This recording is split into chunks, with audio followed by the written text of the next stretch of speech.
So this document is really useful for evaluating your sources. It is determining if they are relevant and useful for your annotated bibliography. This comes from your book again, and it's called the CRAAP test. I'm not going to say out that acronym, but you are welcome to do it yourself. And what you are going to be doing for this is you can put in your source here. And so this is some of the MLA information that you will need. And then you go through these different points. Beginning with currency.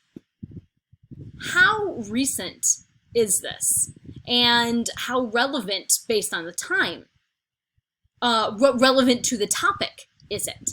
So why does currency matter?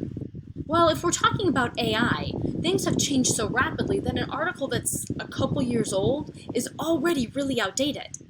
In fact, things that are being published right now are probably already behind the curve of the way AI is evolving. So you need something that's really, really current. Now, if you're looking at an issue that, say, started in 2019 during the pandemic, or 2020, then having a source from when it started and perhaps comparing that with the ways ideas have evolved and changed to this point would be important. So having a source from 2020 or 2019 would really matter. Now, relevance. That is, how important is this information and how closely does it relate to what you're saying? Now, you don't want something that already makes your point. If it does, then you need to expand and evolve beyond that because you don't want to repeat somebody else's argument.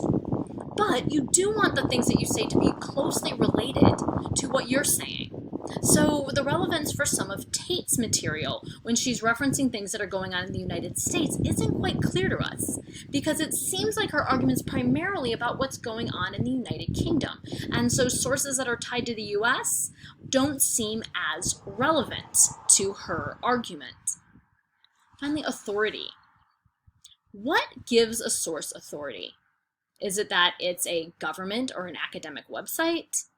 Is it that it's from a scholarly journal about psychology, like Psychology Today, or that is giving us something by psychologists, by professionals who are licensed to give information? Or is it just off of Reddit or a website like that, which anybody can put material on and so isn't necessarily credible? And then accuracy. So as some of you have pointed out in sources that you've looked at, you can't evaluate the accuracy of the information they're giving you. They'll make general statements, but they won't state where the information came from or how many data points they used to create their statistics. So coming up with getting to sources that have, say, really reliable tests or point out, hey, this comes from data from the National Weather Service from this year to this year, and it measures this, this, and this. Okay, well, then we can say that seems very reliable to us for an argument about weather-related information. And finally, purpose. Why was this material put out there in the first place? So if a website like the Stop Online Bullying or Stop Online Abuse that Tate references was made to help school kids learn about online bullying, it's important to know that because that all the information there is geared at a very particular audience, and it probably comes from sources that relate to, or should come from sources that relate to, kids and online bullying, and might not be quite as relevant to spaces where adults are experiencing the same things. Or if it is, then the connection needs to be made by the author to explain why this is still pertinent or why this still matters to the current audience that we're looking at. So that's the test. And of course, you are making up your own rankings, but run at least one of your sources through this.